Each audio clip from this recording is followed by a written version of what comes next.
What's going on, guys? I'm YST and welcome back to another Raid Shadow Legends video. And today for this Valentine special, we have got Mr. Scratch in the building. How's it going, bro? Yeah, going pretty good, bro. You got Mr. Scratch for Valentine's, who usually calls it Halloween for whatever reason. Yeah, you could be my date for today for this one. That's good, bro.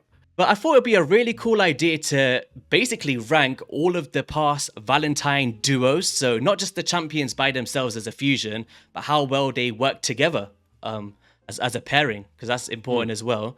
So if we just bring up this list very here, we got a nice little tier list maker, put it together myself, you know, took like 5 minutes, but there we go. But do you just want to kick us off here with maybe your favorite duo? And we can maybe just go from there. From all of the fusions, right?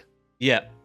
I feel like at the moment, I gotta give it to Ancora and Narcissus, bro. Like, I love Sifia and Rotos, don't get me wrong, but I do love more Narcissus and Ancora. I feel like they're just more nasty, especially for PvP, for the current meta, you know. So I think even on their own, without actually them being a pair, they're super solid. Because I remember when they released the fusion, a lot of people were like, she sucks, she's not that great, Ancora. She's only gonna be good if you have Narcissus, but that's so not true, man. Like, she's just such an amazing champion on her own, and pairing them together, if you're lucky enough to have both of them, is kind of like the next level. Very powerful duo.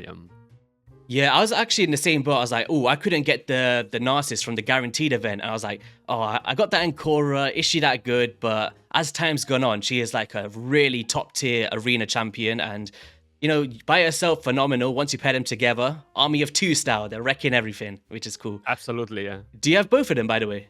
Or yeah, I have both. I went for the guaranteed. I was actually expecting them to do a guaranteed on it, so I was just holding. Oh, nice. That's probably arguably the best kind of guarantee they've ever done, right? In my opinion, with Narcissus. I think so too. Yeah, I think so too. Because if you're thinking, we had Cisia, we had Candrophone, that they were good champions at their time, right? And other than that, I don't think we really had. I mean, Mishinaki was pretty solid too. Oh, other than that, I feel like in terms of like meta, longevity and stuff, yeah, this is the one, definitely. Yeah, for sure. All right, so for this one, we're going to take it back in time a little bit. We're going back to Astralon and Countess Lix. Oh, nice. So where do you think that they sit in this current meta for nowadays, not from when they was released? I think in the current meta, they're great in faction wars. Yeah. Doom Tower secret rooms, maybe Doom Tower waves for people that are struggling with and they're still progressing. And Curse City. I feel like in the Curse City, they're really good.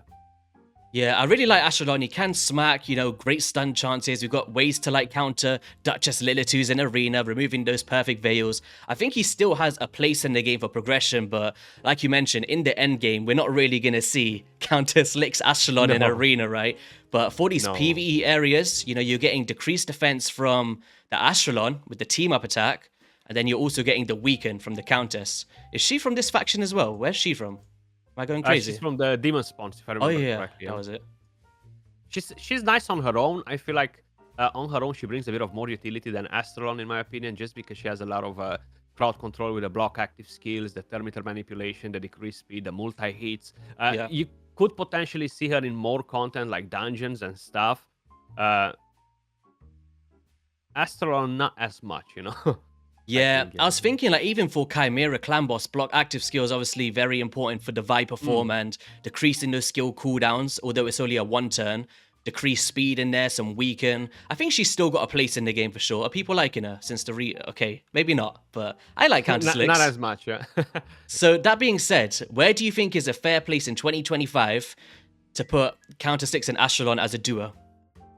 I think at around the B tier, in my opinion. What do you think? I'm kind of in the same boat. I think, you know, they're not trash, they're not insane, they're just good, right, for what they are, for sure. All right. Definitely. So we've actually got some beastie ones left here. Which one are we going with next? Yeah. Let me just pick the next beastie one, right? So let's go with Sifia and Rotos. Yeah. I feel like they've always been in the meta, like since they got released, to be honest. Like, I feel like Rotos dropped for a little while, then came back in. Now at the moment, once again, I don't necessarily think that he's super meta for arena, but still very powerful in live arena, to be honest. And talking about PvE content, They're great as a carry. He's great in a nice golem through. You're not speed farming stuff. He's great on a lot of content because he has that amazing passive that doesn't just one shot him, you know. Yeah. And that's very helpful for people that are progressing as well, not just for end game people, you know. And he does deal a lot of damage. The block revive, the ability to drop the HP on the target, bring a defense down as well if you give him a bit of accuracy. And then with Sifi together, the revive, the clans, no debuffs on him whenever he takes a turn. I feel like they're still really, really strong. And Sifi is still one of the top champions for live arena, and even in classic arena, a lot of people are still using Sifi. Yeah. Yeah, I still don't have the luxury of pulling a Siffy, so I don't know about how it feels to have that power couple. But for me, honestly, I'm not sure if you're aware, Rotos is one of my most hated champions in the game, and not because he's not good or anything, I just don't like the champion, man, because I used to get hard wrecked in arena back in the day. By him, huh? Yeah, I remember those old days, huh? Extra turn, extra turn, extra turn, wipe. He used to delete full teams on his own, man. Was crazy. Went on a rampage. And I think because I never had the champion, actually, he was a fusion ages ago. Obviously, that's the reason for the video. But yeah, he actually had, I think, Sepulchre Sentinel in that fusion back then. Yes, and Sunless Survivor, I think. Yeah, I think both of them. It was some really top tier epics. And I actually had enough resources to get the fusion, but I forgot to click fuse. So I was left with all the epics. Oh, no. Yeah, so obviously since then I've managed to pull him, but back then, it was actually when I first started my YouTube channel because Sepulchre Sentinel enabled my first ever clan boss video. So in hindsight, it was actually good I missed the fusion, but yeah. Yeah, you can say so, definitely. Because here you are a few years later, right? Yeah, I know, right? All I have to do is miss a fusion and we're here for 5 years. It's crazy. So would you agree, S tier, right? Even in this current meta, yeah? Yep. Okay, so I guess let's just take it a bit more current. So this is a champion that's up at the moment in Esme alongside Modo. So I'm not sure how much playtesting you've had with it. For me personally, I tried them a bit, yeah. Are you a fan of Esme as a fusion? And what do you think the whole sentiment is? Because I've seen a lot in the community of she's kind of an easy skip. I personally don't think she is. I think she's still pretty good. What do you feel about the champ as a whole? So to be honest, I'm skipping the fusion. Yeah. I don't necessarily skip it because I think she really sucks or anything like that. I just I'm a bit busy. I'm not super loaded on resources and all that, and I just can't be bothered with the hustle to go and get a fusion done at the moment. I do think that she is a pretty good progression champion for the barbarian faction. She can turn out to be a solid one. She does bring you the increased attack. She brings you a lot of utility all around. But I feel like them as a couple together, after I've tried them, I'm not too impressed with his damage, especially on the A3 skill. Okay. On the A2 skill, he does deal good damage if they are both together with the second hit as well, and they ignore defense and all that. But I find them pretty hard to use them both in the same team. You know, I feel like they do complete each other a little bit, but I just don't feel like they're going to be a powerhouse duo. Yeah. Yeah, so he's enabling the extra hits for Moda with the ignore defense, and we're also getting, if they're on the same team, champion skills will ignore 50% of resistance to place the stun easier. Yep. Yeah. And you have the intercept stack as well, one of them, if I remember it correctly. Yeah, I don't know, because he seems more like a, I guess, PvP/wave specialist. To me, Esme, when I first seen the champion, it was like a top tier Hydra champion, and the way that I've seen her at first, she gives me the feels of... Wait, where's Esme gone? Am I going crazy here?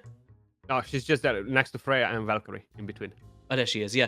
So she's giving me the Easter Dream Song vibes, and I remember when that champion was released, it was the kind of same thing where people are like, oh, I'm not really sure. It's because of the combination of effects, right? Increased accuracy, increased speed, you've got weaken, block buff. She's covering a lot of stuff for players, and this quirky and the passive is nice, especially for the nuker, you know?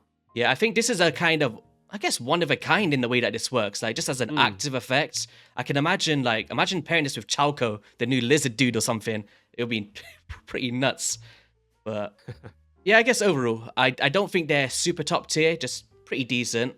So where do you think we should fit them? I was thinking around as a pairing. I don't know. I think it might be like a B+, A-.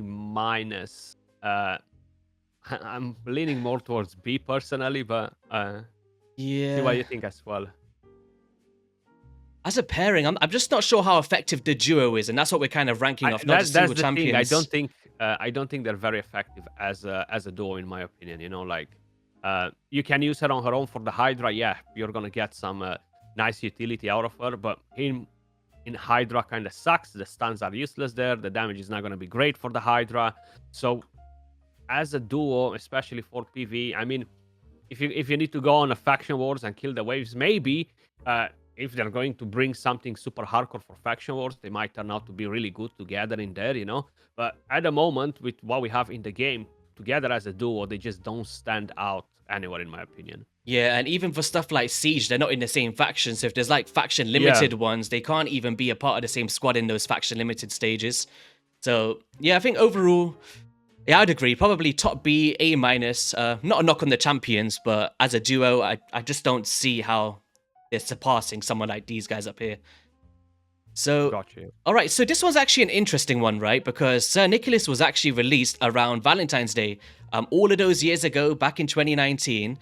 But then recently, the partner synergy came out. So I thought, let me throw them in there, because technically, it's a partner, and one of them came out on Valentine's all those years ago. So, are you a fan of the kind of combination between Lady Noelle and Sir Nicholas, and how effective is it? Maybe Demon Lord Clan Boss or something? I mean, they are decent for the clan boss, but I'll be honest. Like as you mentioned, you started your first video with clan boss, right? Yeah. I started my channel by doing content on clan boss as well. It used to be much harder. Right now we have so many different combinations of teams and so many different things that can easily wreck the clan boss, right? And I feel like even them two together for a clan boss team, they're just not as interesting. And one of the main things, they are a bit harder to tune with the increased speed buff and everything else that is happening in there. It can be a bit of more RNG when she's using the skill, on who she's using the skill, especially if they have a low HP and somebody else might be even lower. And a lot of things can most likely mess up the tune in a clan boss for this team. Lady Noelle on her own, I think she's awesome. I love the freaking revive 3-turn cooldown. Your entire team, absolutely amazing. The block buffs, the increased speed. I think she's really solid as a champion, Lady Noelle. Her together, I'm not really feeling them. Sir Nicholas doesn't really do much, okay? The damage sucks. No crowd control, only with the A1. I mean, he's only good in the Spider's Den, basically, where you have tons of targets, so you gain a big shield. Other than that, Sir Nicholas lost a lot of value, bro, since he was added to the game. Yeah, it's unfortunate. I think they should maybe, I don't know, he still has a place in the game, like we mentioned, for the clan boss, but I think they should maybe give him an extra passive to kind of go back and forth with Lady Well and maybe make her more powerful, have right? an interaction, Yeah, I think for that reason alone, in terms of synergy, not just champions by themselves, I think they go into C tier, personally. Yeah, I think as a synergy, because they really suck as a synergy, Yeah, it's unfortunate because, yeah, it's like one of the oldest champions, one of the newest champions, and they just don't seem to fit too well together. Yeah. But on her own, if this was like a kind of ranking by itself, by the way, I think Lady Noelle is a strong A, potentially even S tier champion. I think she's phenomenal with that revive. I think she's great. I personally really like her, to be honest. Yeah. Okay, so who do you want to go with next? We've got two more Valentine duos sitting here. Valentine duos. Let's go. I'll leave you the Yumeko one. I'll go with Ultan the Shell and the partner. All right, so this is one that I'm actually not too familiar with what even Ultan even does anymore, to be fair. Bro, he's kind of like a debuffer in a damage dealer skin, more or less, Yeah. So, I know he got a buff recently. I just still think that he's just not performing well. He's just not doing great stuff. If you pair them together, yes, you could argue that the synergy is nice, but what he does is just not that great. Yes, you can place the stun, AoE, and all that, activate the continuous heals, and do a few funky things like this. But do you need these two champions to do that? Do you need Ultan of the Shell together with Oela in the same team? Hell no. Oela on her own, she will carry any other champion. So them as a duo, they really suck as well. So I'm not a fan of them at all as a duo. Thankfully, I don't have Ultan, and hopefully, I'll never pull him. You know. Yeah, he was actually a part of that. Remember that crazy champion chase tournament or something? He was at the top. I was They had something like a guaranteed for him as well. Yeah, I can't really remember exactly what, but they did. Yeah. Yeah, I think Owella as a standalone champion, like you mentioned, He's is nice. Yeah. she's a pretty top tier champion. I like her. Maybe at least an A or a B for me. Really, Yeah, really yeah, yeah. good. She's definitely more than mediocre as a champion. Yeah. Is she bringing anything in regards to synergy? What's she benefiting from? It's just the passive basically because Oh, it's it's just activating the continuous heal on him. Yeah, so it's not a lot of synergy. It's more synergy from his side, but he kind of sucks like a champion, you know. So just for a stun, why do I need to bring two champions to stun when I can just bring in an epic that will stun the team, you know, or bring in a different champion, Astrolon, and yeah, he will stun Astrodon, alone. yeah. He doesn't need a partner, you know. So he's pretty pointless. Yes, like cannot be resisted. Like, do you really care, bro? It's like 2025. You Yeah, just put some perception on there, dude. All right. exactly. I guess what are we saying? We're going D or C for this one? I'm leaning towards D, man. Yeah, I think I think because they really suck as a pair. D, yeah. Yeah. At least Sir Nicholas, he has the unkillable, the shield. You could argue that he's gonna carry people in some content, but them two, they Yeah. won't do much, not much together, you know. Yeah, poor man, Otan.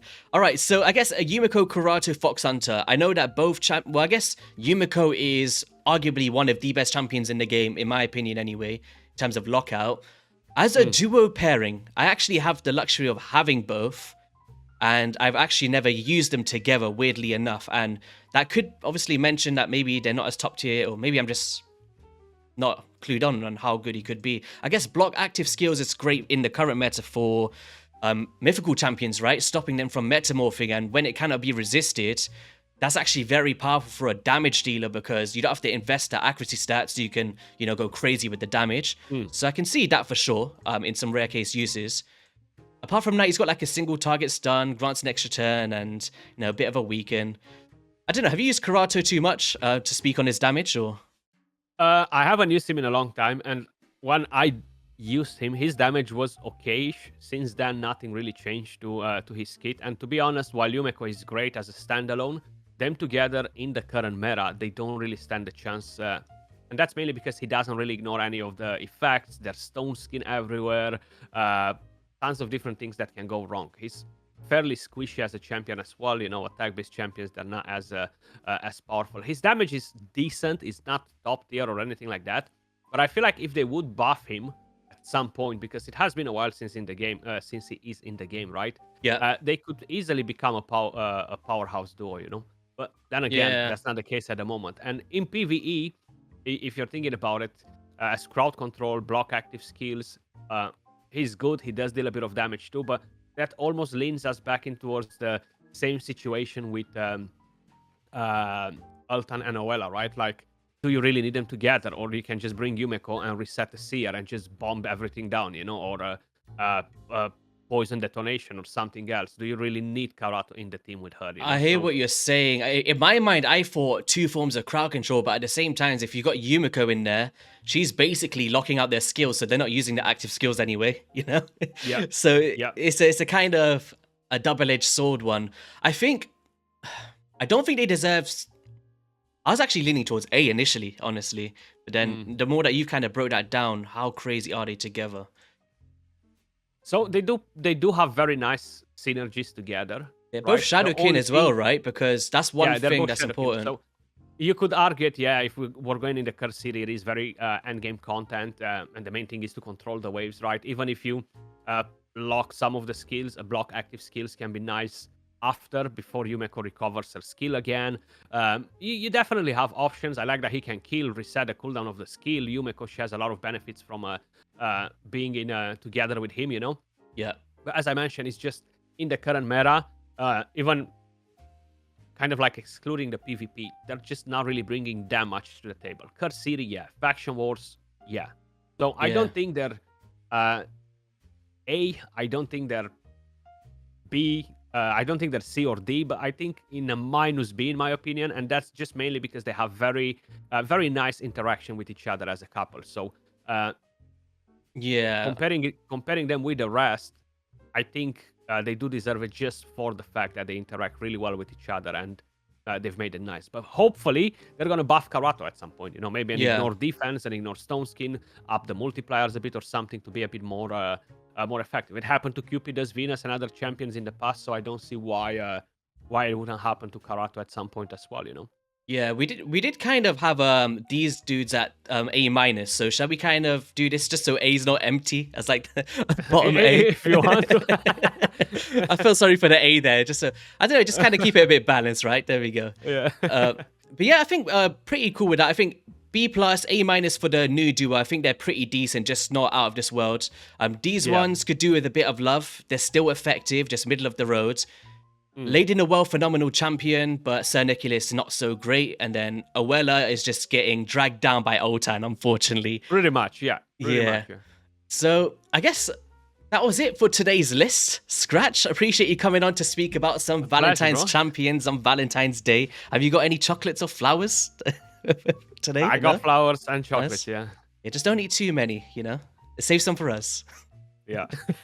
All right, guys, we are going to be heading over to Scratch's channel, and we're going to be speaking about, if I'm not mistaken, the Chimera clan boss and our favorite champions that we've built to take that down. So if you're interested in that, be sure to head over to his channel, subscribe to the legend, and we'll see you all on a video soon. Peace.